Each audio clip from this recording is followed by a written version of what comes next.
Pacific leaders have descended on South Korea for high-level defence talks in the first Korea-Pacific Island Summit. Top of the agenda, security threats posed by China and North Korea.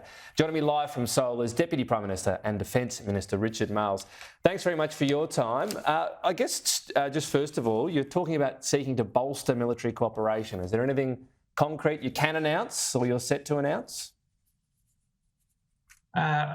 Well, we see that there is a huge strategic alignment between ourselves and South Korea. They've just gone through the process of their own review of their defence force, not unlike the defence strategic review that we undertook. It's the Indo-Pacific strategy, which they have announced earlier this year. And it's remarkably similar in terms of the way in which South Korea sees the world to the kind of observations that we've made in the defence strategic review. So we see that there is a huge amount of alignment at the moment. I've met with my counterpart, Minister Lee, on a number of occasions over the course of the last 12 months.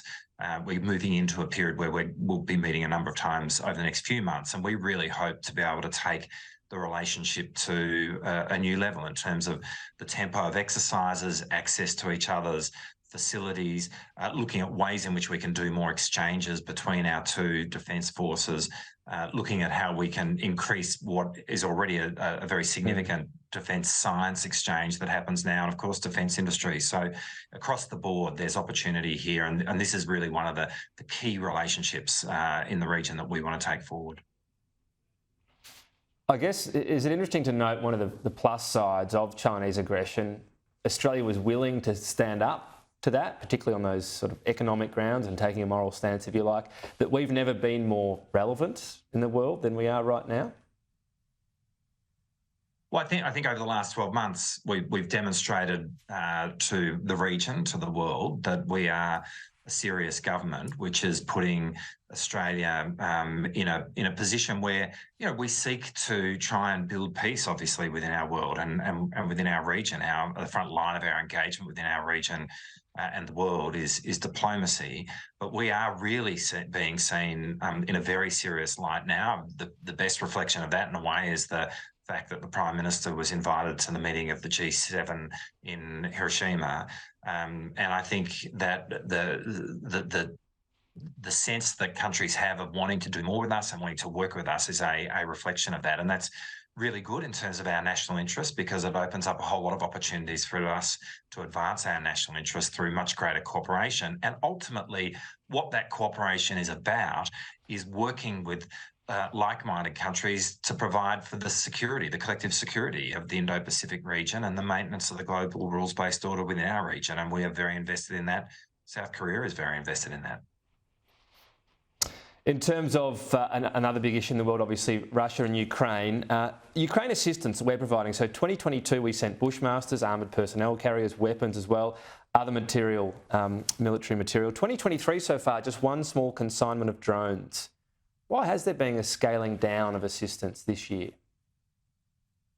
Well, I wouldn't characterise it like that, Tom. I mean, we've continued to deliver the assistance that we've already announced on the schedule that we announced it. And that's obviously not public for a whole lot of important national security reasons. But we are standing shoulder to shoulder with Ukraine, with providing training assistance to Ukraine. And I was there earlier in the year in England where that training is taking place. And again, that's been ramped up really from the beginning of this year. And we're working very closely with the Ukrainian government. I spoke with my counterpart in the last few weeks about ways in which we can continue that support. I mean, we stand, Tom, as the second largest non-NATO contributor to supporting Ukraine. We're just about the largest contributor from our region in supporting Ukraine. That is not lost on the government of Ukraine, nor is it lost on the governments of Europe. A lot of that makes up the previous contributions. What Ukraine is saying very specifically through the ambassador here in Australia is there's an offensive pending, they want to take back territory, and they need Hawkeye fighting vehicles. Will we provide them?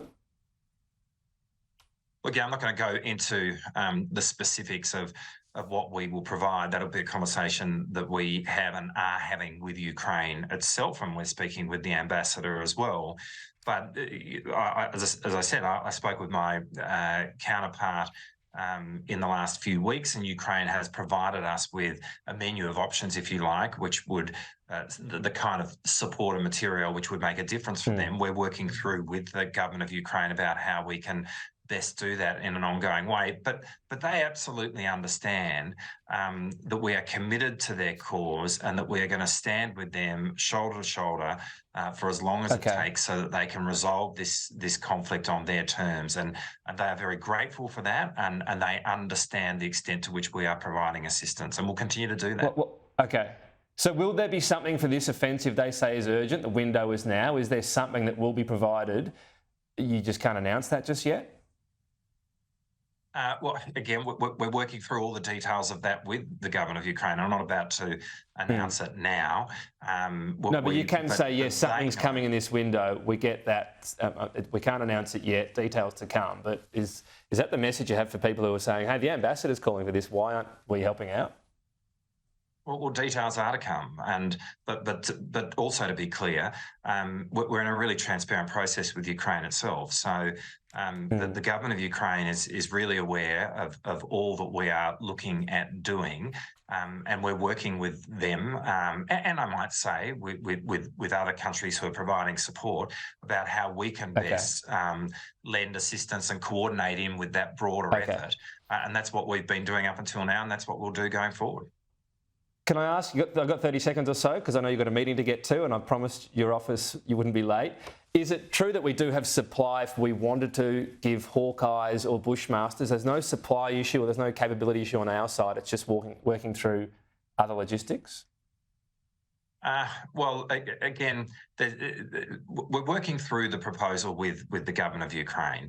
I mean, we don't have infinite resources, clearly, and we have our own needs. And we, as every country, in providing support to Ukraine, is balancing that against the needs that we have. And we obviously have very significant needs within our own region and within our own defence force. And that's been highlighted in all the difficult decisions that we've had to make within the Defence Strategic Review and the government's response to it. But in the midst of it all, the need to be there to support Ukraine for as long as it takes is absolutely front and centre in terms of how our government is thinking about the world. And Ukraine knows that. They're grateful for it. We are very much punching above our weight. That's a point that they absolutely acknowledge and continually acknowledge, and will continue to provide that support.